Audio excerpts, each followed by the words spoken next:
नमस्कार वृक्षप्रेमी बंधू आणि भगिनींनो, साधारणतः 5 वर्षापूर्वी पांढऱ्या कांचनारच्या काही बिया गोळा केल्या होत्या. त्यापासून रोपेही तयार केली होती आणि त्या रोपांची लागवड आपण एक मित्र एक वृक्षाच्या माध्यमातून केली होती. झाड 5 वर्षानंतर नाही, झाडांचे रोपण केल्यानंतर ही झाडं चांगली वाढली, मोठी झाली. आता आपण जे पाहत आहात, बहावा आणि कांचनार अशी 2 रोपे एकत्र लावली होती.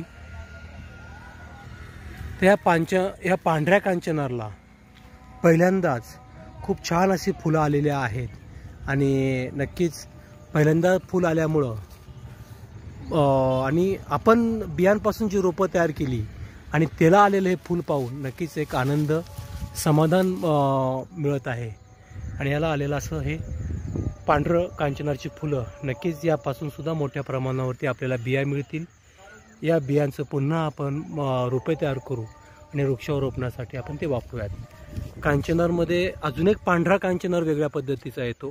त्याला जे लाल कांचनार किंवा जांभळा कांचनार येतो त्याच प्रकारे हे पांढरं कांचनार आहे.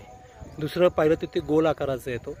तर हे सुद्धा एक आमच्यासाठी आनंदाची, समाधानाची गोष्ट आहे की आपण बियांपासून जे रोप तयार केलं आणि त्याला आलेलं हे सुंदरसं फूल आणि आपण केलेलं हे कार्य पाहून नक्कीच एक समाधान किंवा यश आलेलं पाहून आनंद होत आहे.